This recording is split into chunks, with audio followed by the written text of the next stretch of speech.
Welcome to Project Quiver, a father-daughter journey across the globe to capture the artistry and spirit of the world's finest traditional bow carvers. I'm Todd, the father. Ella is my daughter.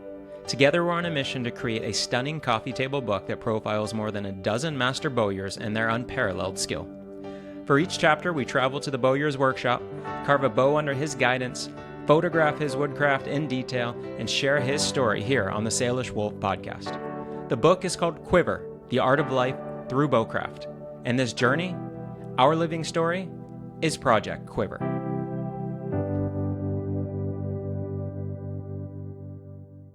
It's good to see you, man.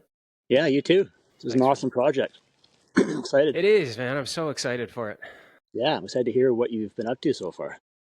It's been, well, we've had 3 visits with bowyers for the book, and then we've had two additional visits for people that were that invited us to come and see them and their work. So that's been good. We went to North Carolina with Waylon Olive, made just a killer Osage orange bow. It's gorgeous. So beautiful. Neat. Yeah. That's Swiftwood bows, right? Swiftwood bows, yeah. Yeah. That was a great experience. And then we went on to Nebraska, where we met with Corey Hawk of Organic Archery. Awesome. Made one of his specialties, a hackberry Neolithic longbow. Yeah. Very cool. Yeah. And then we went on to Salt Lake City with Chuck Leffler of Heartwood Bows. And we made an Ishi-style sinew-back juniper bow. And so I actually couldn't finish that in Salt Lake. I shipped it back to my farm here in BC. And just when I arrived a couple of days ago, I finished that off. So awesome. I haven't yet broken it in. I'm still waiting to put the shellac on it and finish it. But it tillered in at 56 pounds, I think, at 29 inches. Yeah, turned out really well. So the delay in finishing it, that was due to the sinew to cure? Exactly. Yeah. Yeah. And I don't have a lot of experience with sinew, but I've heard it's incredible stuff. Yeah. What did I read? It's like the strongest natural material or something? Yeah, I think it's 7 times stronger than a natural wood backing. I think I read that in the Bowyer's Bible. And now it's basically the same style of bow that Chuck set a couple flight shooting world records with. So amazing. Yeah. Neat. So we took him out to the Salt Flats. He took us to the Salt Flats, and we did some flight shooting there, which was really fun. Yeah, the pictures look great. Yeah, it was beautiful. How far did you go? What were you shooting? I don't remember anymore, and I don't want to say it because I don't want to be completely off the mark. Yeah, we were shooting some of his record-setting bows. I didn't have the string for the bow that I made with Corey, the hackberry one, but I did have the string for the Osage orange bow I made with Swiftwood. So I did some shooting of that one, shot an Asiatic horn bow. So it was pretty cool. Yeah. And then just last week we went to Bowyer's at Water's Edge, which is north of Pittsburgh. There's a lodge there, and John Houck is the main bowyer there. So he invited us to come and see what he does. And then he does some carving with a gentleman named Jeremy, who's one of his former students. And Jeremy's girlfriend owns the lodge. So they invited us to come and stay with them. We did some spear throwing with atlatls. We did some archery, hung out by the river. It was really, really fantastic. Great people. Sounds like paradise. Yeah, they took us in for a few days and just kind of showed us their workshop. They offer courses there as well, bow carving courses. So that was really cool. Neat. And then a few days later, we went to Cumberland, Maryland, and checked out an archaeologist named Roy Brown, who carved a Wampanoag war bow, it's replica of the Sudbury bow. Are you familiar with that one? Yeah, so that was based on a 1660 bow replica that was taken from an Indian in Sudbury, Massachusetts. So Roy created all the tools by hand to cut down the hickory tree using stone axes. He shaped the entire bow using only stone tools, mostly chert and another stone I'm not going to remember off the top of my head, but he made like little card scrapers and spoke shaves using all stone tools. So we're just about ready to post those photos on the Instagram.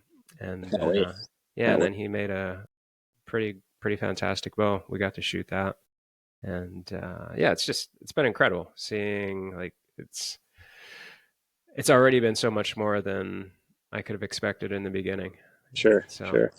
and Yeah, now we get to do our British Columbia leg of it, which is including you and a few others, and I'm really excited for it. yeah, same. What have you been up to? I've been up to bow building, working, construction. Finally got some time off. I'm up here at the lake. Okay, Yep, got a family cabin up here. nice. There's about 3 acres of forest here, so it's just, and there's lots of old rotten Doug fir and cedar stumps. So great stump shooting. Yeah, it's been doing my thing. That's awesome. What kind of bows? What bows are you working on right now? I just finished a U recurve that's it's kind of the latest in this exploration I'm doing with the Coast Salish style. Not uniquely Coast Salish, but I mean, there's other cultures that have produced this belly ridge. Um, but it's, I believe the Coast Salish actually had the belly ridge from tip to tip running right through the handle. Whereas I've got mine stopping. It doesn't exist in the handle, so it just goes from out of the fades to tips on each side. Um, the idea behind it that I've read is it creates a stiffness in the limbs where you have otherwise a thin bow. So if you're looking at the finished bow being, you didn't want it to be, say, 50 pounds at whatever draw length, you create this sort of like curved ridge towards the center. And this just gives a little bit of stiffness so that you can take that bow that's just maybe a little bit too thin and take it from 50 pounds and jump it right up to high 60s, low 70s. And the part I liked about the best about it is the way it holds light and casts shadow. It's just like every little turn and movement of it is just, you see this beautiful ridge.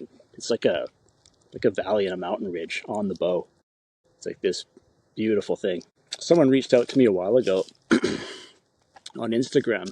There's a Turkish guy, and he's saying, it's just like, oh wow, like it's a thousands of year old tradition for Turkish bows to have these belly ridges. Sometimes there was two or three on each limb, and he was saying it's to create limb stiffness as well. So it's interesting. It's an interesting style. There's not a lot of literature on it with the Coast Salish style bow. I've seen a couple pictures in books. Someone sent me a picture from a museum here in BC where there's one, but it's a reverse. So it's got the belly rises towards the same type of ridge, but then the ridge has like a little, it's like scalloped all the way up. Hmm.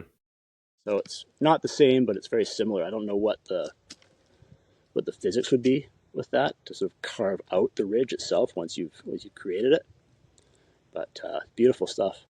So Beautiful. the ridge has the scallops on The it. ridge itself is, Yeah, you know, if you can imagine it coming to a point, and yeah, then you take like a gouge chisel and yeah. you're hollowing out the ridge. It's something I'd like to try. It's super cool, super cool. But as far as performance goes, I don't notice any difference between, you know, a belly ridge versus a flat ridge. Um, I just think they look super cool. Yeah, I've been seeing the photos. They're beautiful. And then you're combining them with other Well, traditions, right? recurving. So that's, you know, if I guess if you trace recurves back far enough, it's, you know, Syria, Asia in general. There is a German bow. I believe it was, I could be totally wrong on the dates here. I think it's 500 BC, called the Oberflat bow. And it's really identical, almost identical to the Coast Salish style. It's pretty much the same thing with the ridge down the center of the belly. So they were onto something. Why you don't see it in more bow styles, I don't know. Time maybe to carve it just wasn't maybe too much. How old do you think that style is, or Coast Salish bows in general? Gosh, I mean, how long have the Coast Salish been here for? I don't know. Thousands, Yeah. 10,000 or more plus. So it could be as old as they are. Was it a unique thing to a certain bow maker in their culture, like a little, like a personal flair? It could have been. Yeah, remains to be seen.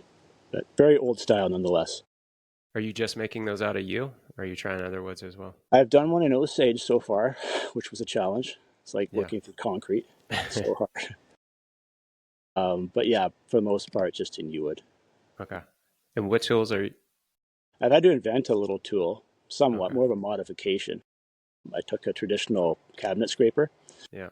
the gooseneck one with the curves, and basically sort of make it inset up, like the opposite shape of the actual limb. And it proved to be a little bit easier, but it still had its challenges. And I've actually resorted back to just using traditional scrapers to get that effect. Do these take longer to do? Yeah. Have you ever made a hollow limb before? No. It's almost on par with a hollow limb, probably a little bit less. So if you were to make a traditional pyramid style flatbow, Mm-hmm. I don't know, let's just say that takes you 3 days to make a proper one. I would add probably an extra 8 hours, a full day to do both limbs, maybe a touch more. And if you include some extra tillering just to make sure it's good to go, an extra couple hours. So yeah, a day and a half extra over a regular flatbow, Yeah. which doesn't sound like much, but when the main motion you're doing is just little tiny scraping movements, correcting it's a bit tedious. So maybe that's why you don't see too many of them. But Right. I think they're just so cool. They're beautiful. Yeah, And you're always experimenting with different styles, aren't you? I try to sort of push the limits a bit and just be experimental. It's kind of in my nature. I don't like pumping out the same thing Mm-hmm. bow after bow. I like to play with different styles, hollow limbs, recurves. I've made some paddle bows. Wasn't very impressed with those, but for me, it's not so much about the bow. It's about the creative process of making the bow and where the ideas come from. Yeah. What will work, what won't. Some And stuff just will not work. Like in my opinion, paddle bows, they'll work to a certain point, but compared to a pyramid bow or like an Ishi style bow, which are just so fast. So, there are limits to creativity, I think, within bow making, but paddle the bows. boundaries are still quite wide. Paddle bows come from Haida Gwaii mostly. I don't know if they're uniquely from Haida Gwaii, but I believe Haida bows are, you could describe them as paddle bows, at And so, least the ones I've seen. what makes them a paddle bow? What features do they have? It's the width in the limb, at least as far as I know. They're shorter bows. I don't think I've ever seen one longer than 56, 58 inches. Very wide, almost questionably wide. Like how much? 4 inches? 2.5, three and a Two and a half. half. Okay.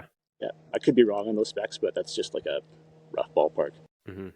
So I've made a few of them. What I've found the problem with them is just the mass in the limb. There's just too much mass. So you just poor cast is what you end up Yeah. with. They'll work for, if you're in a canoe or a kayak and you're you're hunting seal or even fishing with them, I suppose. If you can get really close, it'd be fine. But I wasn't very impressed with them compared to more accepted styles. Yeah. Not more accepted styles, more prolific styles. What do you know what inspired that shape, that design? I don't. Did they Because they paddle with them? Like was it actually used in their boat to paddle? I suppose you could. Yeah. I don't know that you'd be going anywhere too quickly. Yeah. Um, maybe so they don't take up too much room um, in your canoe, Mm-hmm. whatever you're using to transport yourself with. They had access to other game than just marine life. So yeah, I'm not sure. I'm not sure what brought that style about. Yeah. It's interesting. I love looking at bow styles and sort of thinking, okay, like why that style?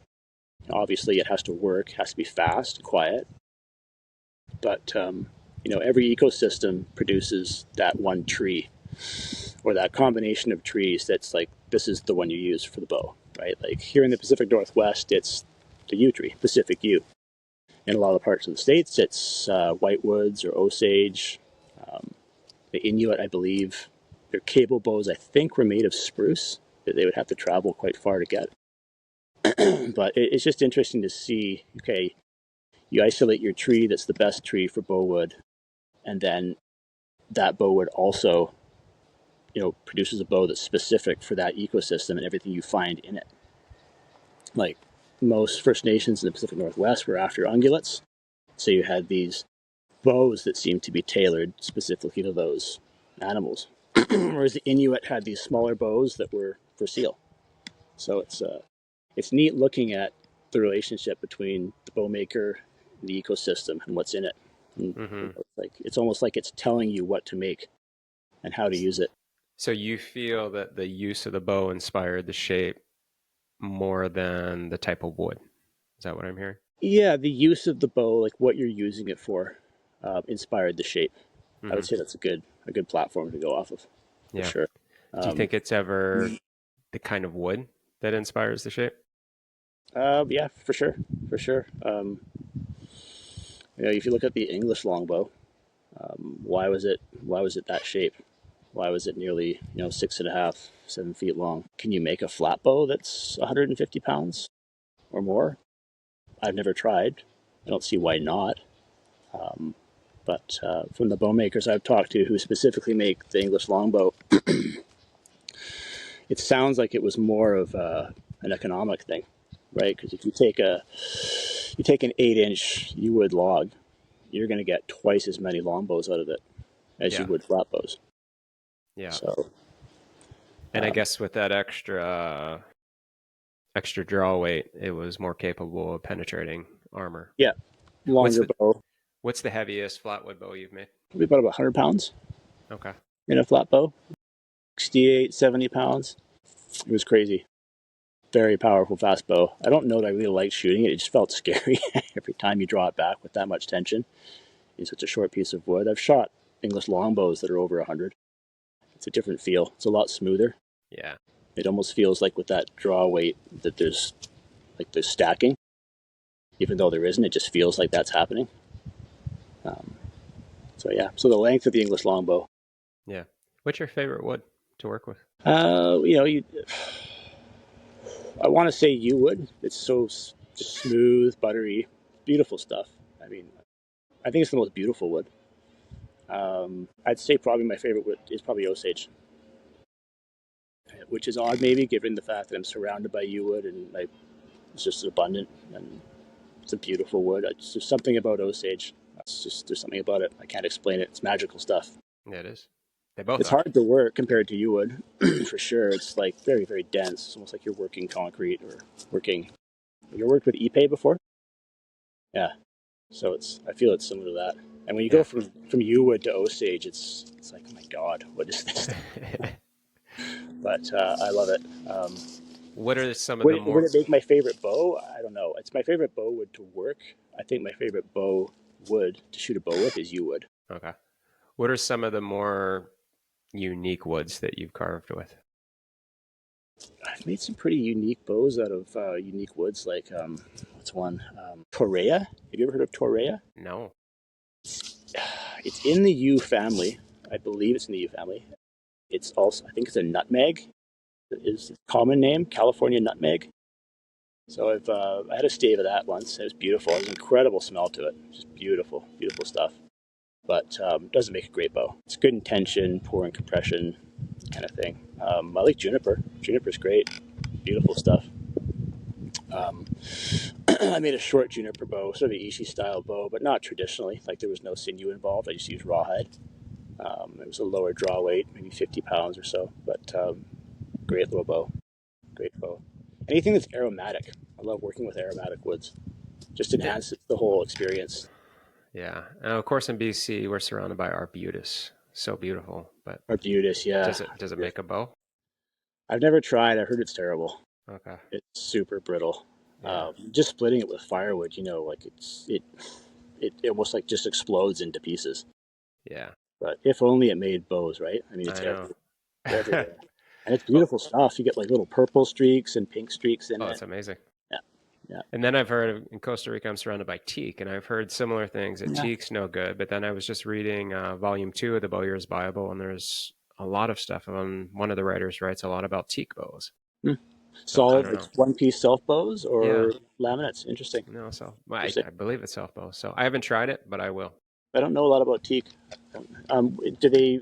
Is there any literature on the the physics of it, like compression, tension? Do you have to back it? I'm sure there is. I don't know. Yeah, yeah. Beautiful Yeah. stuff though. Yeah. Gorgeous. Yeah. And you back a lot of your bows, right? I back a lot of my bows. Yeah. Is that more for design or function or a bit of both? So Uwood doesn't need any backing. No. It needs nothing. But I back most of my Uwood bows with rawhide, pretty much as an armor to protect it, just from that odd whack against a rock, or tree stump. It's soft stuff. Even if you burnish Uwood, it's still prone to bruises and dents and gouges, in my experience. So I treat the rawhide as a protective skin over the backside. Okay. It's not going to stop it from breaking if it wants to break, but it might stop it from exploding, so to speak. Yeah, that looks cool too.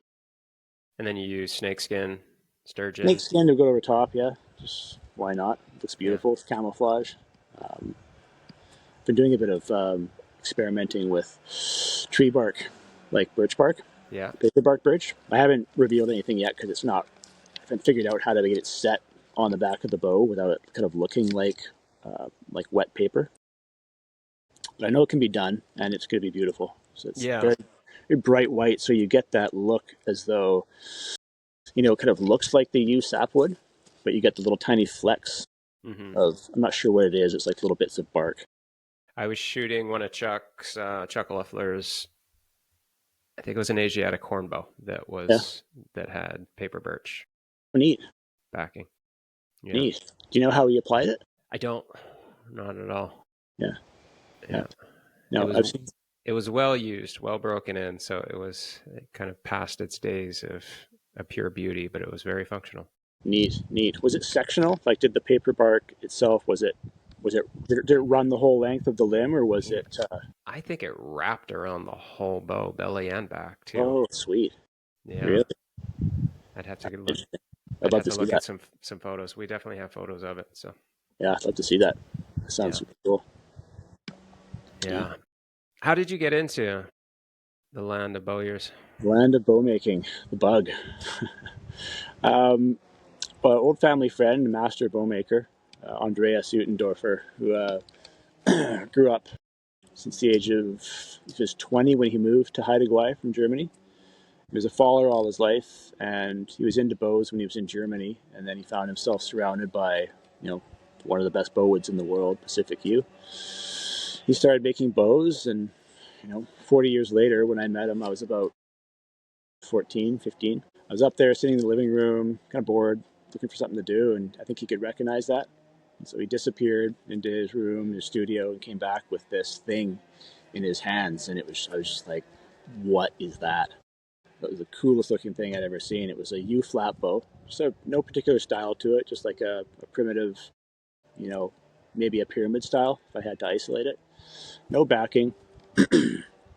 um, he had purple heart tip overlays and whalebone arrow rest, and I just thought it was the most beautiful thing I'd ever seen. It was like rugged and primitive, looked like something that Conan the Destroyer would make, to slay his enemies. But yet it was mysteriously sleek and just polished and beautiful. It was like an electric shock when I saw it. I knew like, oh, this is part of my life now. I have to make one of these. It was just so cool. So that's where it started. I was around 15. I didn't get into making them right there. He gifted me one shortly after. I shot that for a while. It was a takedown. But I didn't know about proper storage back then, and I kept it inside near a heat source. Went to shoot it one day, and bang, exploded on me. Damn. That was a hard lesson. But yeah, that's where it started. And it was a deep rabbit hole after that. Literature and meeting and talking to other bow makers. In my my late 20s, I signed up for Jamie McDonald's Ravenbeak shop. Yeah. Just to kind of, I wanted to go ahead with it and be more serious about it and make real bows. So, yeah, I got in touch with Jamie and signed up, and that was awesome. It was. Yeah. Yeah, I did a few then, of his. yeah, super knowledgeable guy, great bow maker. Yeah, Were you making bows before you went to work with Jamie?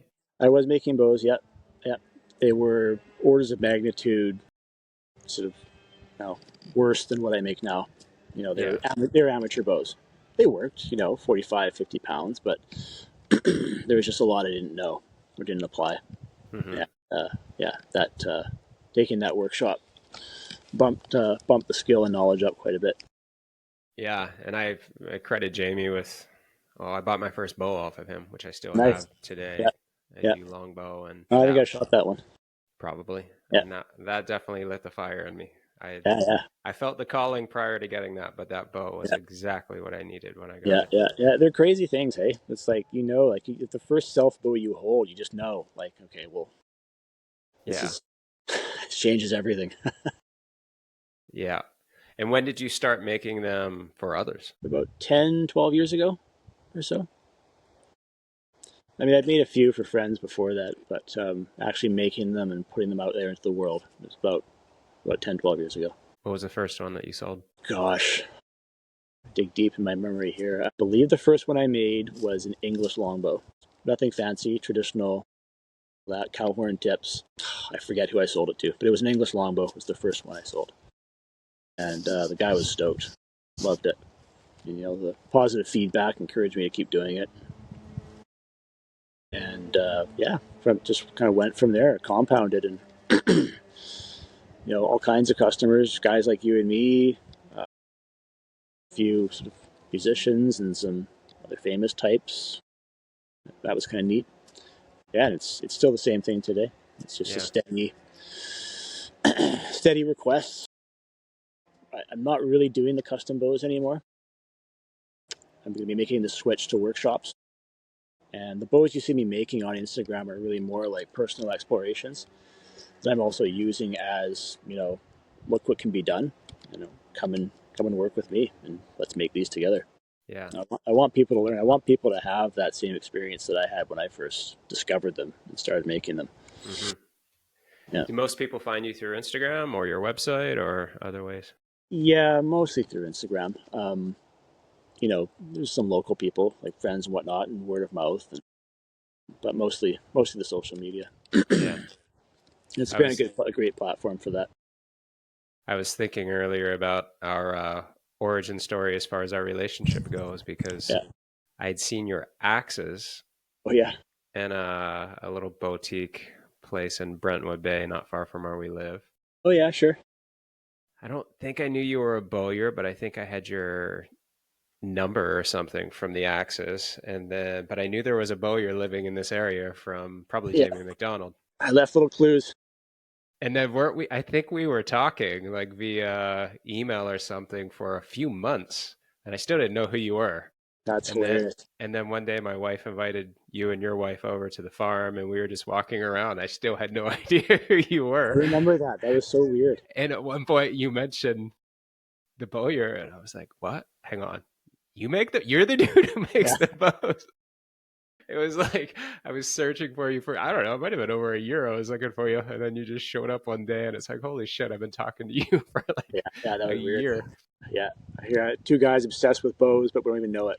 And we're what, like 3 farms apart? Yeah. Yeah. You're Yeah. down the road. Yeah. Exactly. Yeah. That's crazy. Yeah. When did Heritage Bows, where did that come from as far as the name and the business aspect? The name was just sort of born out of the idea that it's every culture, all of us, we all share that heritage. If you've shot a bow or not, like you have shot one. It's in your genes. You've done it before in a past life, maybe, if you believe in Mm-hmm. that thing. So it's our collective cultural heritage. And I don't know, it just was nice. I don't like big, like elaborate words or descriptions for businesses. Just like one word. It's Mm-hmm. clean, easy, and it kind of stuck. I liked it. Heritage Yeah, bows. It's our that's nice. heritage. Yeah. And are you carving full time or are you landscaping? No, no. Instagram would give the illusion that I'm carving full time. That's just what Instagram does. It makes it look like what you see is what that person does 100% of the time. Um, Bow making for me right now is probably maybe 10% of my time from week to week, maybe less. You know, 20 minutes here, an hour here. I kind of fit it in right now where I can. How do you pull away And that's after? not an interest thing. That's mostly I just got so much going on. I'm doing a reno, so I've Yeah. got accommodation for people to stay in. when I launched the bow making workshops. So that'll probably jump up to being a bit more, but I like making time for other things. I Yeah. love the outdoors. I don't know how you pull away after 10 or 20 minutes. I just like I often as don't. soon as I go to my barn, I'm like, oh shit, I'm gonna be here for I the often don't. afternoon. I think I'm going outside for 20 minutes, and then an hour later, it's Yeah. like I'm getting called for dinner 5 times. Tell me about the workshops that you're starting up. Well, they're going to be small just because of the space. I mean, I don't have a proper workshop like a lot of guys have. I would describe it more of a more of a carving shed. It's beautiful. Yeah, Like it's great. It's a stunning. great location, beautiful views, and then the cabin right next to it, 20 feet away. Um, it's awesome, beautiful spot, views of the inlet and the valley. Is that where people will be staying in the cabin? It is. Yeah, That yeah. was last time I saw it. That was kind of like your That used quasi to be my workshop. that was my dry studio where I did Yeah. process backing materials and applied oil and just all the finishing details. Um, And now where's that? Now that is the carving shed, as well as down inside the house. I've got a Okay. little studio room it's sort of like an office, but it works fine. Um, yeah, and the cabin, the whole process, I think, is going to be geared towards not exclusively, but geared towards couples, just because of the size of the cabin. Right, it sleeps two, so Yeah. you'll be able to come with your partner and stay there, or your buddy, and one guy can sleep up in the loft. The other can take the fold out couch down Yeah. below. Well, if you need more space, you can send them down to our suites. Yeah, yeah, for sure. Thanks. We'll Yeah. accommodate. Yeah, yeah. And I like the idea of just intimate workshops where I can focus on just one on one or one on two. I like that. It's my style. Yeah. And why? Why getting into the workshops? I like making the bows alongside people Okay. without the pressure of having to conform to someone's idea of what they want the bow to look like. Um, Hence why you're not doing custom bows so much. Hence, yeah, Yeah. yeah. And I loved the custom bow process, and I appreciate all the people I made bows for greatly, and I loved it. Um, I didn't like the constraints sometimes, time Yeah. constraints, um, Well, when I was with and Waylon, having no idea how someone's going to treat their bow as well. That's a big thing as yeah, well, right? Because these things they're not laminated compounds. They're right. delicate things. They're like Yeah. violins, in my opinion. They're Yeah. fine. When I was with Waylon at Swiftwood Bows, I saw him like start and stop multiple staves because he was doing customs and the stave Yeah, just wasn't turning out to be the right thing for that yeah, customer. yeah. And it's like so I many experienced that. and it just like took him so long to get the right stave and get Yeah, rolling on it. And then if he found any sort of blemish that was not going to work, he would have to start again. So yeah. so I much time. experienced that a lot. Super frustrating. You'll get Yeah. 80% of the way through, and you get to floor tiller on a bow, and then you discover some blemish, and it's like, well, I can't go Yeah. ahead with this. I No, can't you, sell yeah, exactly. it, right? And it's like, oh, that time wasted. Whereas, if you're doing a workshop, you can have a whole bunch of staves pre-processed that are close to floor tiller. If one turns out to be bunk, you just grab it, it's ready to go. And it's you could do the same thing with custom bows, but it's just a bit different. I often would give a customer the option to sort of pick out the stave, just go on a live feed and just show them the stave or send pics and stuff, and they pick that one. So um, yeah. When do you foresee being open for business workshops? Well, I wanted to be open for business August, but it's just as renos go, there's way more involved than you often can predict. So I'm hoping to launch and advertise workshops for sort of late September onwards until until late November, and then take a break over the winter and pick up again in the spring. And is that advertising going to be on Instagram mostly? It's going to be mostly on Instagram, yeah, Yeah. locally as well. Yeah. You have a solid following. It's decent, yeah. It's not bad. It's not Yeah. bad. Instagram's always felt kind of broken to me, but Yeah. Did you it's did you it's start fine. over? I was just on your profile and there's not that many posts. I did, yeah. I found it was getting glitchy. I don't know if it was just my own phone or if it was Instagram itself, but I had so many posts. I think I had like 3,000 posts or something like that or more, and I was having problems loading up posts sometimes. Like I would load up a reel or a post and it would just be a black screen. And so I'm not a tech guy. Yeah. I'm tech illiterate, somewhat. So I was just like, maybe I'll just like get rid of like 90% of the stuff that's on here, and in the process, kind of slightly rebrand, Yeah. redirect. It- So far, it seems to work. I've got people who've reached out and asked about workshops and just sort of, you know, tentatively booked themselves a bit. yeah. It's such a frustrating, almost necessary evil to get your 100. material out there. Yeah. The only one of in Project Quiver of the only one of 15, I believe, that doesn't have one is Jamie McDonald, a Raven Good Peak for Bows. good for him. I know you're, and I don't touch mine. My daughter takes care of ours for Project Quiver, but Yeah. Yeah.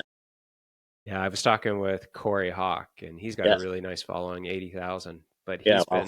he's been shut down 3 times and had to Really start from scratch. shut Yeah, down like shut down for he was telling me by the some man. by the man. Yeah, he was telling me some reasons, and they were so stupid. I think he mentioned that to me once. Yeah, it Yeah, was like he got it, flagged for like promoting violence or promoting hate speech, or no, it was promoting nudity or something and sexual activity. he told me. Yeah, Something but I don't absurd remember that the story of why that is. But made yeah, no he mentioned sense. that. No sense. Yeah, and maybe there was one about violence because I don't know. I mean, he's ex-military. He has weapons, and he makes weapons. He makes bows. I don't know. It was really ridiculous. I mean, anything can be a weapon. You know, Yeah. I mean, I see nothing violent about bow making No, and it's a archery. It's a practice. I mean, look at Japan. I mean, yeah. you know, their form of military archery is it's a sport. I mean, it's beautiful, poetic sport. I mean, I look at that and I don't think, oh, that's so violent. Yeah, well, it's a meditation too. Yeah, yeah, And that's one thing Corey uses his for is therapy. yeah, Every day yeah. he's doing it for therapy. He said it's Uh, been incredible for PTSD. amazing, Yeah, amazing. so I don't shoot every day. Um, I often try to. I definitely shoot once or twice a week, yeah. where for an hour, hour and a half, 2 hours sometimes. It's absolutely a meditation. It really is. Even when you don't want to meditate, you're like, I don't have time, or you just, whatever reason, you don't feel like shooting your bow. If I can just get my bow strong and get out there and shoot an arrow, like one arrow or two arrows, I'm like, yeah, okay, Yeah. this is good. I'm glad I did this. And then, like 30 more arrows follow. Yeah. Yeah, it's kind You of, walk it's away feeling good. Like it's a discipline. It's a discipline to like get yourself to do it sometimes. mhm, But it's always rewarding. It's always worth it. so much. Yeah. Yeah, it's a deep, deep thing. This archery, bow making itself is a deep thing. There's like so many layers to it, but archery itself, I mean, I you can get into theoretical physics with it and like yeah. quantum physics. Like, is there a target? Does the target exist? Right, that whole thing. Yeah. And Yeah, it's that wild. whole philosophy. It's fascinating. And I was talking with Chuck about like the size of projectile that can be shot and how like insignificantly small it can be to still absorb all the force of the bow draw. But if you take away that insignificantly small projectile, Yeah, the bow could shatter. yeah, Right? It's just like yeah, that's crazy. Like yeah. that tiny little thing can absorb that 100 pounds of force. It's Where wild. you take it away and it's a whole different story. Yeah, Yeah, I've been yeah, fortunate. My wife leads a lot of women's retreats in Costa Rica, yep, and she'll bring her women to do some archery with me, and it's pretty interesting to see because a lot of times when the women show up, I can see some of them are really excited, and some of them are like, "What am I doing here?" yeah, Right? yeah, I'm supposed to be on this like Zenful health retreat, discovering my own, body and learning about my traumas and anyway, they start doing archery, and some of them, well, all of them, just become totally captivated by it, yeah, yeah. It's and amazing. and Isn't it's that neat? so empowering for them. So and I've across the board, every student I've ever taught, I don't think I've ever taught a single person who's like, "This sucks. Yeah, yeah, yeah, I for shouldn't sure. have done this." Let's. So I mean, maybe I'm wrong. It's kind of similar to yoga in the sense that it's physical. You're using your body, but yeah, yet you're still, and yeah. you're kind of using your mind, not using your mind. You're kind of quieting your mind. I mean, I don't do yoga, but from afar, it seems like there's some similarities there. It's kind of what I always wanted yoga to be when I used to practice yoga. It was Yeah. because it's Hey, I. you just invented something right there. Yoga and bows. Well, I had a word for it. What is it? Oh, it's oh shit, I forget the word now. It's zenolin. Combination of zen and adrenaline. Nice. Because Yeah, totally. that's what it needed for me, like Like yoga something with adrenaline. or yoga with adrenaline. So archery, yeah, the Zenolin, and that's incredible. Just that feeling of releasing the bowstring, and Yeah, yeah. it's And Archer's amazing. paradox is another thing that's just so weird. Yeah, I don't know if you've looked at that much, but yeah, it's, I mean, you can reduce it based on your bow design. I mean, it's a little tricky with self bows, but if you really make that handle section just so, and then especially if you carve in like an arrow shelf, it reduces it a bit, but it's still there. hmm It's still is just such a bizarre thing to me, you know, that you if you film yourself in slow motion and you see the arrow leaving, like it's snaking the whole curving way. around the bow. Like Yeah, it shouldn't work. It should go flying off to the left. yeah. But it's just like oof.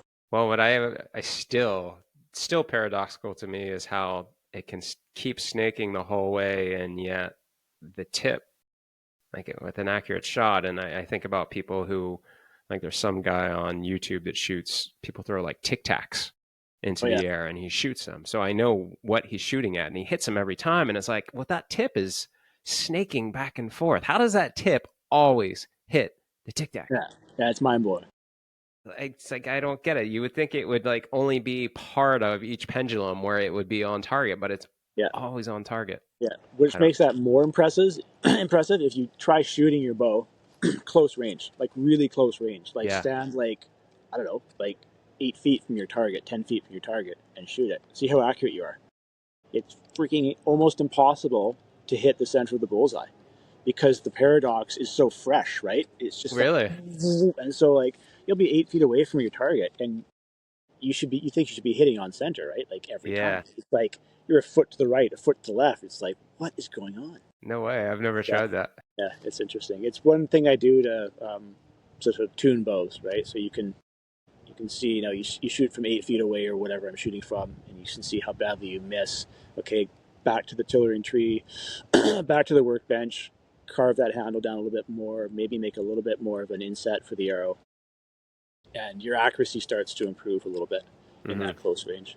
And then you draw back 10, 20 feet, another 10, 20 feet, and you get more and more accurate because as far as I understand it, the paradox is it's there, but it's reducing. Right. How much It's got more value do time you to level itself out. how much value do you put into the arrows themselves? I haven't made arrows in a long time. Um, I've always used Fletcher's. Yeah. It's Blaine Prowse of Mm, Stumpstalker. yeah.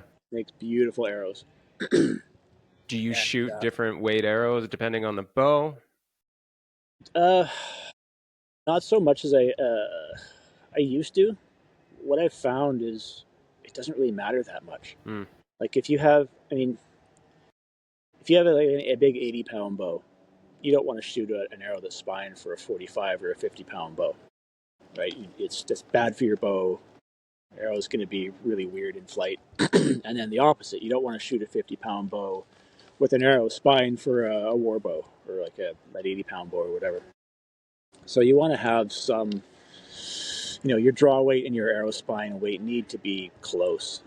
But I found matching it up so that it's on par doesn't seem to really make a difference. So, um, you know, the average weight I shoot is about anywhere from 60 to 75 pounds. And in that weight range, I shoot arrows. They're typically spined for around sort of 50 to 60-pound bows. And it just seems to work beautifully, almost better than if I was to pick an arrow to spine for an 80-pound bow. So I don't know what that's about, but yeah. yeah. So with only 5 to 10% of your time carving bows, what do you do with the rest of your time? The rest of the time, I'm a father, husband. I look after my property, which is so much work, endless work. Renovating and then work as well. Yeah. Um, yeah, And I you're do landscape design and construction, exterior home renos. So we're building elaborate outdoor living spaces with an emphasis on big timbers, you know, like nice custom beams. That's Uh, awesome. yeah, I mill all of my wood custom. So, you know, if you're getting a sun deck from me, there's no 4x4s or 2x4s or 2x6s. It's all true 6x6s, true sevens, you know, 3x8s, 10x15s, it's all big, crazy stuff. Hmm. And that takes a lot of time. That's almost all my time, to be honest, Yeah. during the day. And do you have a crew for that, or are you working mostly on your own? I have one guy I work with, yeah, Okay. master carpenter, and I. So we both. I mean, I usually come up with the designs with the customer, and then refine the designs with my guy. How'd you get into that? Uh, it seemed like a natural process of evolution from designing gardens and being obsessed with wood and making bows and making furniture to progressing up and making structures. So you got into woodwork And early. yeah, yeah. What was your influence for that?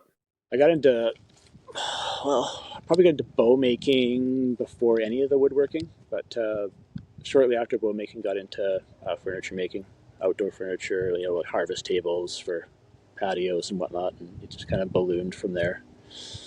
I've just always been obsessed with hands-on creative stuff, like hard art, pen and ink drawings, carving, just making stuff with my hands, Hmm. envisioning it in my mind, and then seeing it birthed into a thing you can use. There's nothing like it for me. And then you got a passion for bonsais, right? Passion for bonsais, yeah. I have too many bonsais. Where did that come from? Love of nature and trees.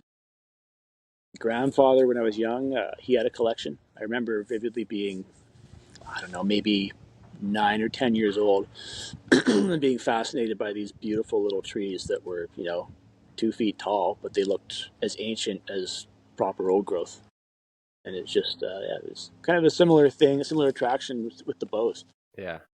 It's just there's like a mystical thing there that Where I did you can't explain. where did you grow up? I grew up on Vancouver Island, here, Okay. Victoria. Yeah. All right. Yeah, and then moved out to Central Saanich later on in life. Get And away from the city, be yeah. more the rural countryside, quiet, less people. And some of your bonsais are pretty ancient, aren't they? Yeah, for sure. I mean, I've got a few that are probably pushing 500-600 years old.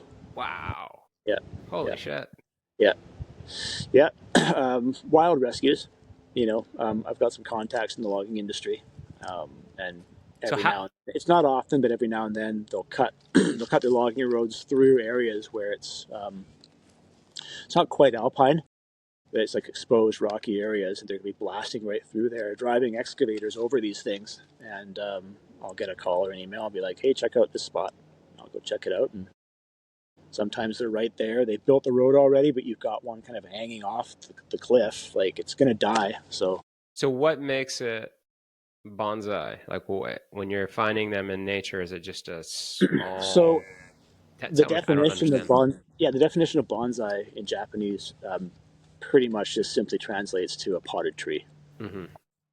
Um, but I mean, it's obviously more than that. It's you're capturing like an ancient aspect of nature and kind of housing it and caring for it. So for me, what makes a bonsai tree is it's just a small, stunted, extremely old tree.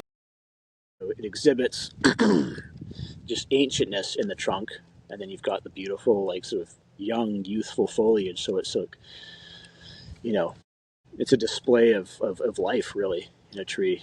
It's Yeah. they're just it's like bow wood. It's just like this. You're looking at a yew wood stave that you've made into a bow, and it's like there's ancientness there, and there's an attraction there to the ancientness to me. So So cool. And some of yours aren't potted, right? They're just like growing on rocks. some of them, yeah, I've got some planted on rock slabs. That's typically because the root balls are too big to fit into a pot. Really hard to find bonsai pots that are of size. But I love the artistic aspect of growing them on rock slabs. It looks like you've just taken this chunk off the mountain, like saved it and brought it home, and you just care for it. It's like it's grown out of the mountain or grown out of the rock itself. So planting them on rock slabs is it's an artistic thing. Yeah, they're so beautiful. What are Yeah. some of the types of trees that you have? Um, well, on Vancouver Island, we've got a few. We've got yellow cedar, which is actually not a yellow cedar at all. It's a cypress. Chamaecyparis nootkitensis is the Latin. We only have one true cedar, which is the red cedar. They make all right bonsai if you can find them, but the kings of the bonsai world on Vancouver Island is the shore pine and the mountain hemlock. and they just lend themselves. They've got all the qualities. They've got beautiful ancient bark. The foliage is small and compact, so it lends itself to that look of being, like a life-size tree to scale, but just like scaled down. Um, yeah, I think we're really lucky on Vancouver Island. We've got two of like the finest species of trees in the world for bonsai. They're quite sought after. A friend of mine up Ireland, Peter Wilson, is a prolific collector, and three of his, or not three, I think it's 30 of his finest trees were all mountain hemlock, and they were scooped up by a guy in it's Kentucky. I forget the guy's name, but he looked everywhere for these trees, and Peter was the Wow. only guy that had them. So I'll make sure we get some photos of yours for the book because they are really cool. that'd be cool. Yeah, that'd be Yeah. neat. Bring some up to the workshop and Yeah. position them around like decor. Well, I'll just send Cool. Ella. Ella can wander around and find all your bonsais and Yeah, take some should. photos while I'm Yeah, carving. for That's so sure, cool. for sure. Yeah, Do you ever collaborate with other bowyers with ideas or in yeah, any for sure, nature? Yeah. for sure. Yeah, I've had lots of talks online with Corey Hawk Hmm. about the whole process, creativity, and just different bow materials, and what can be done, what can't be done, that kind of thing. Same with Ryan Gauthier, Wizard Goat too. He's got fantastic bow maker, lots of great ideas. I've talked with him a bit. Um, yeah, lots of other guys too. Yeah. I love talking with other bow makers. It's great. It's nice having other like connecting with other brains and just seeing what can happen. Yeah. And do you hunt?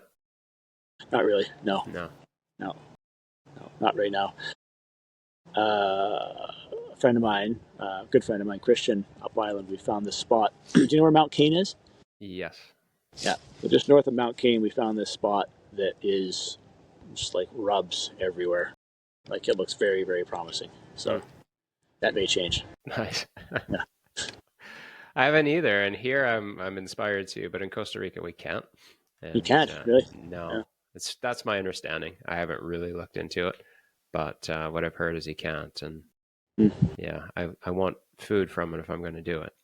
Yeah. Yeah. 100%. Well, you're a lot more unrestricted here for sure. I mean, Yeah, you can. There's so much game here. It's crazy. Have you ever hunted pheasant before? I haven't hunted. No. Yeah. If you Yeah. do, it's a nice. It's a neat place to start. It's a lot of fun. You get up into the alpine, and that's actually kind of where I discovered that you can get bonsai from. Is Okay. up in the alpine. I was up there with some friends, with our bows looking for pheasant, and we didn't find any pheasant. We did, but not as what we thought we would. But I found bonsai. Like, oh my god! Like look, these things are everywhere. Like the real deal. Like ancient stuff. So yeah. So ting kind of led into bonsai, I guess, in a way. Yeah, that's awesome. That's a beautiful symmetry. Kind of like what is it, Mr. Miyagi and karate and bonsai. Yeah, Totally. it's all part of the martial art Yeah. Everything's kind of connected. ethos. Yeah. Everything leads to everything else. How did you get the experience with all the leather work? Because you do beautiful leather work on your bows. I guess years ago I started making leather sketchbooks. I was tired of the low quality stuff you buy at the art shops, and I wanted something that was a bit more special. I contacted a guy on the peninsula. He's a leather wholesaler. Bought some hides and kind of just bought some tools and went from there. Yeah. Making sketchbooks, made some belts, and got into stuff for archery like arm guards, handle wraps, and stuff like that. Uh, Made a lot of tool cases for bonsai, like the roll up old style scrolls, like leather scrolls. Yeah. But yeah, I didn't get anything like super fancy. Yeah. Like I didn't go like deep into leather making. Yeah, Well, that's what you do is kind of where it beautiful. started. Thanks. And I had to say I haven't really worked with it much at all. But when I was at Swiftwood Bows with Waylon, I put a deerskin handle on the bow, Oh and yeah, it was a lot easier than I expected it to be. yeah, yeah, When you have all the tools, yeah. and when I had someone like Waylon saying, "Here, do this Absolutely. and do that," I was like, "Oh, all right." Yeah, leatherwork's one of those things. You try doing it with just an X-Acto knife and a ruler, and it's a terrible experience. Like, there's so many tools for leatherwork that make it so much easier. They Yeah, almost do the work for you. yeah. And so you buy the leather. What about your backing, like your snake skin and fish skin? Snakeskin, I pretty much have to go abroad for it. Okay. Sometimes the interior, BC, but more often than not, down to the States. Yeah. I've got a few contracts down there for snakeskins. Fish skin is mostly local. Just Uh, hit up fishermen for it, or uh, yeah, not so much like professional, like career fishermen, but like just buddies that fish. You yeah. know, they'll bring stuff back. I'll trade them. I'll go with them. Sturgeon, though, you can't fish sturgeon in BC. It's illegal. But I've got some contacts in Washington State Yeah. where once a year, I think you're allowed to take, I think it's like one or two per person. And the guy I get the sturgeon skins from, he actually gets it from the fishing guides. You take multiple people out, they come back, they process the fish, and most of these guys don't want the skins, they're just throwing it out. He grabs them and puts them to good use. Nice. And Beautiful, beautiful stuff. what about the horns? The horns, like antler material and whatnot. Yeah, for your knocks. Cow horn material, again, like other bow makers, other craftsmen that often have nothing to do with bow making, find how to get a hold of them and Yeah. go from there. I just I came back to the farm a couple days ago, and one of our goats died while I was away, and was Yeah, buried, and yeah. she had big, beautiful horns, and Neat. I was Are they talking. black? Like black horns? No, No. no, more white, kind of creamy Neat. color. Yeah, and I Neat. was talking to our farm manager, and I'm like, "You think we could dig up, that goat and get the horns?" And so yesterday we dug up the goat, Oh shit. cut off the horns, and it was amazing. The horns still had blood in them, That's a fresh. that's a first for bow making. Yeah, still had fresh blood, and the goats I think been underground for almost a year. Oh my god, really? Yeah, Wow. yeah, we cut them off, and it just like poured like a gush blood out of it. It's Holy crazy. smokes. Wow. After a year. Yeah, maybe it hasn't been quite that long, but it's been in the earth for a while. It Yeah. was Oh, that's impressive. so yeah. I got some goat horns now. Nice. Nice. Do you have a bandsaw? Yeah, Yeah, good, yeah. It's tough stuff. yeah, for Yeah. sure. Bandsaw is like the awesome best tool to have for that Yeah, stuff. Yeah. Nice. yeah. Nice. So what's any other bow styles that you're looking at experimenting with in the near future? Or are you continuing on with Um this ridge bow for a while? I'm gonna go with the ridge bow for a little while. And that's what I'd like is that to. what I'm making with you? Yeah, Yeah, yeah, that's yeah, awesome. exactly. Yeah, Okay. we'll be doing a. I don't think we'll flip the tips. Maybe we'll have time, but I think we'll go for a more Coast Salish centric style, or Okay. like a typical straight limb flat bow. Yeah, beautiful things. Yeah. Sorry, I cut you off. What else are you other Right, bow right. styles? I've been looking at the Inuit cable bows. I Yep. find those are really fascinating. Um, there's some Eastern woodland styles I'd like to experiment with. Of course, I mean, there isn't one type of bow with Eastern woodland. Eastern woodland is like hundreds of different tribes, and they all have their different bows for the most part. So there's a few in there. The cable bow really interests me, though. The Inuit cable bow. I'd like to try doing that with. I'll try the traditional one with their traditional materials they used, just for the experience. Then I want to try my own materials and see what I can come up with. Um, Maybe that's yew wood, osage. Maybe that's a combination of different woods. I'm not sure yet, but just the shape and the aesthetic of it, I find really really fascinating. That's awesome. Well, I really am excited to come join you, carve a bow, Yeah, man, it's going to be check out great. check I out your can't new wait to see. I space. love watching this thing unfold. I can't wait to see the finished product. I mean, Me in too. my Yeah. experience, I don't think there's anything like it.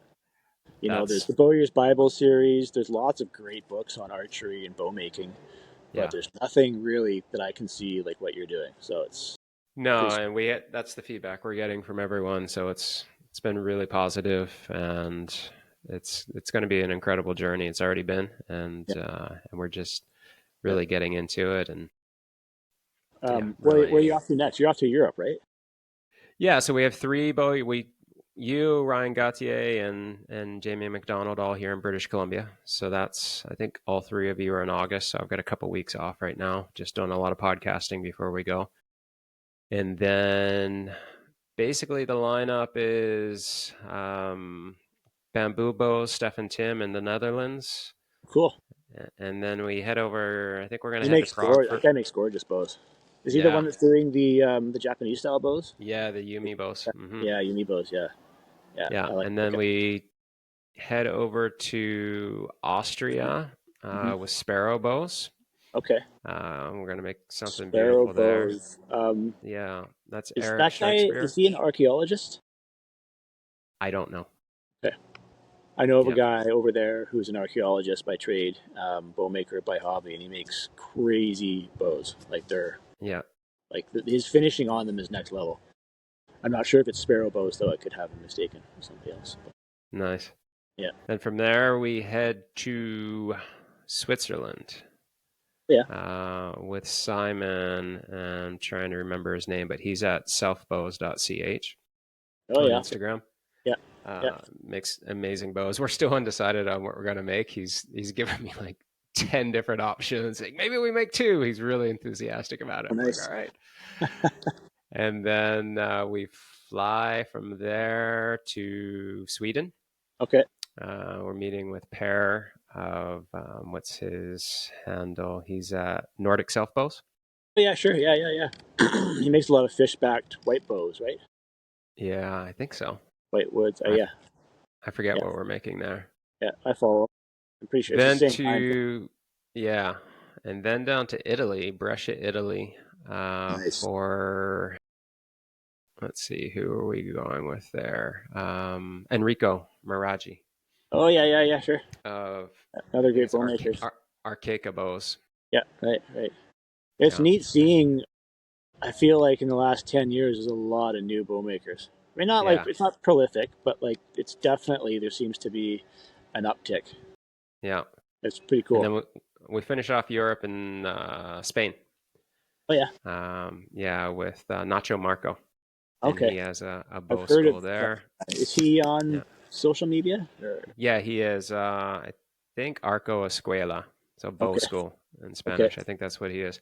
I don't think I And follow that. If you could send me a link to him, that'd be cool. yeah, for sure. I'm just gonna double check on that too. And then from there, well, he wants us to stay a little bit longer. We're gonna go harvest some wood with him because he does.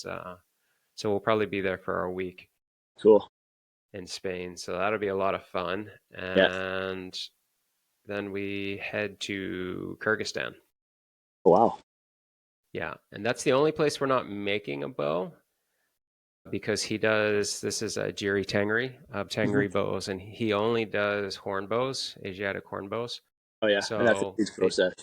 yeah, they take too long. So he's going to show us the process, and theoretically, he's going to teach us some mounted archery. We'll see how that goes.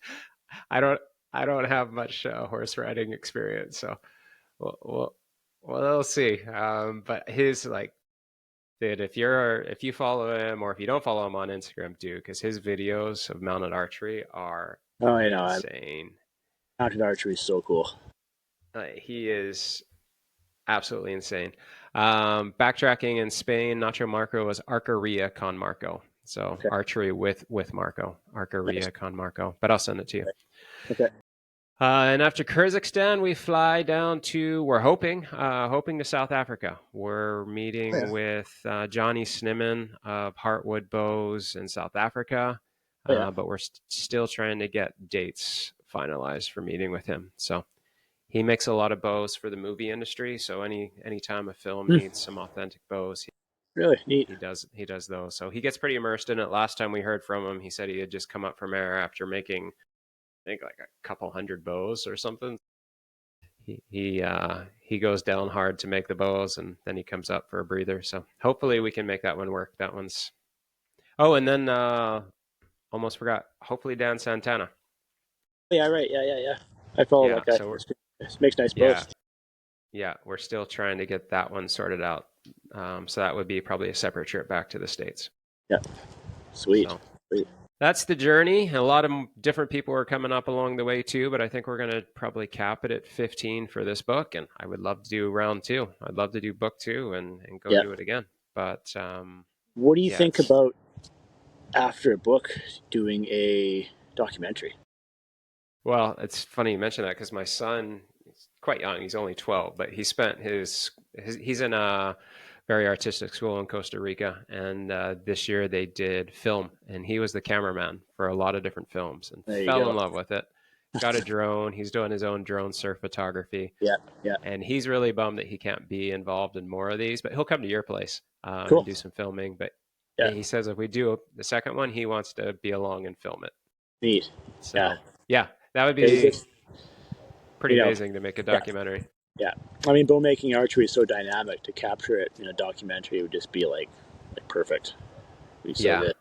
Yeah, and yeah. that's where the book idea came from. Because originally I just wanted to go study under a bunch of different teachers, and then I thought, well, there's a story there, and then Sure. I came to realize, well, that story kind of needs to have photos, and so it just kind of went from there. It definitely is a visual thing, I Yeah, think, to fully yeah, capture it.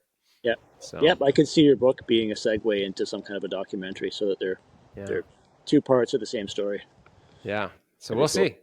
Yeah, I'm really blessed. Feel so grateful that I get to do this with my daughter and my son.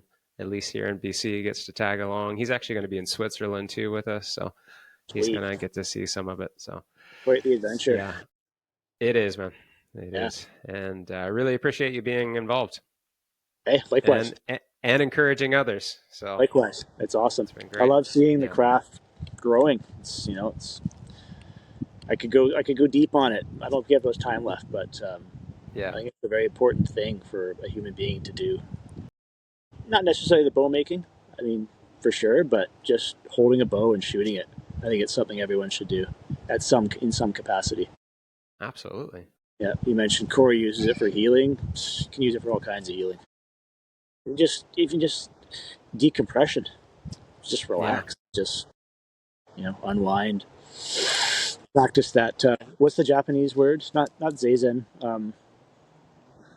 Uh, mushin. yeah. Mushin. I forget how you pronounce it, but it essentially means like you can be sitting and doing nothing. You can be doing archery, but it's the state of your mind. You're not thinking about the news of the day. You're just sort of you're shutting off that side of your brain and opening up the side of your brain that's just pure awareness and Hmm. attentiveness.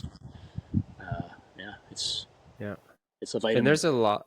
There's not a lot right now, but there is a movement of archery therapy. I don't know Really, if you've heard of it at all, but there are some addiction centers in particular and trauma centers that are using really. archery as tools. Wow, interesting. And so I've started to do that in Costa Rica as well, offering a blend of acupuncture and qigong and archery to help people heal. And I I can did believe it. not expect it to be a healing tool when I got into it, but the more I work with it, the more I realize, hey, this is actually a tremendous tool. Yeah, yeah, I can totally see that. Yeah, Yeah, I'd love to learn more about that. If you have any links you want to send me. yeah, can do. So good talking to you, man. Yeah, man, And likewise. let's maybe to meet up before we start carving a bow. I'll come over and Yeah, we should. check How long are things you out. on for? You're here I for got the a month whole. here. Okay, Yeah, cool. Great. yeah. We Great. don't leave for Europe until I think end of August. So Okay, we've cool. got three BC bowyers, including you, and the rest of the time I'm here on the farm. And I promised my family I wouldn't do much bow making, and I've already made two, two, and I'm starting on a third bow. I've only been Good back luck for with three that. days. Good I luck. came back and I realized I had a few that were already in process. I'm like, I'll just Yeah. finish those, and you know how it is. My 20 minutes out in the barn end up Well, we got being lots of light right now. I mean, you can get up at 5. yeah, It's you can work outside at 5. Get a couple yeah, hours in, and they won't even know what happened. exactly. Awesome. Appreciate you. Thank you Yeah, so much man. for So doing much. this.